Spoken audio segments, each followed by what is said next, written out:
ശുഭപ്രതീക്ഷ ദീനിലുള്ളതാണ്. ശുഭപ്രതീക്ഷ ദീനിലുള്ളതാണ്. ദുശകുനം ദീനിലില്ലാത്തതാണ്.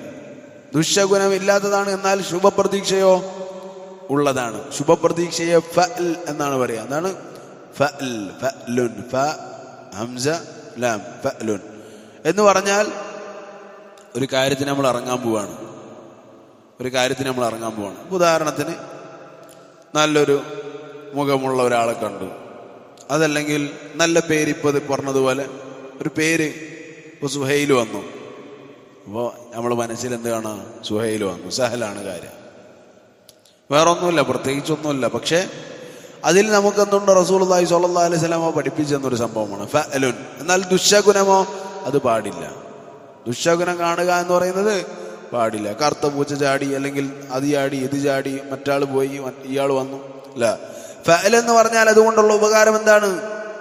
അതുകൊണ്ടുള്ള ഉപകാരം നമുക്ക് തവക്കുൽ വർദ്ധിക്കും, അള്ളാഹുവിലുള്ള പ്രതീക്ഷ വർദ്ധിക്കും, ഉന്മേഷം കൂടും.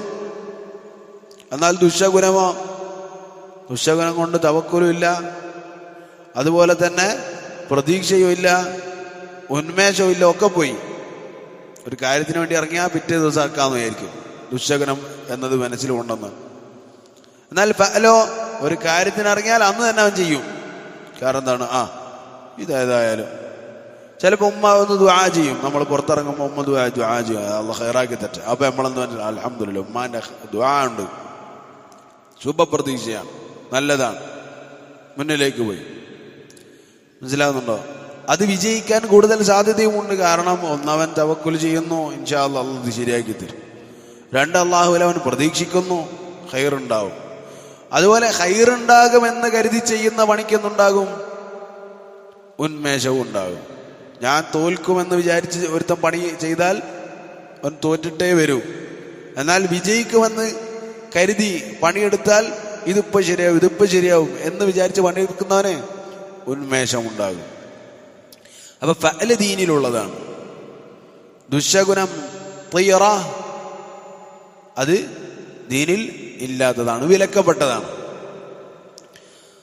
طيب لأن الاسم مطابق للفعل. എന്തുകൊണ്ടെന്നാൽ ആ പേര് ആ പ്രവർത്തനത്തോട്, ആ സഹല് എന്ന ആ അവസ്ഥയോട്, എളുപ്പത്തോട് യോജിച്ചതായിരുന്നു. അപ്പോൾ റസൂലുള്ളാഹി സ്വല്ലല്ലാഹു അലൈഹി വസല്ലം ആ രൂപത്തിൽ ആ പേരിനെ ഫഅലിന് വേണ്ടി ഉപയോഗിച്ചു. അപ്പോൾ പേരുകൾക്ക് ഇങ്ങനെയുള്ള ചില കാര്യങ്ങളും ഉണ്ട്. ഇതിൻ്റെ അർത്ഥം എന്തല്ല ആ ആളിൽ ബറക്കത്തുണ്ടെന്നോ ആ ആളിൽ ഇങ്ങനെയാണെന്നോ അതൊന്നുമല്ല ഇതിൻ്റെ അർത്ഥം. മറിച്ച് ശുഭപ്രതീക്ഷ.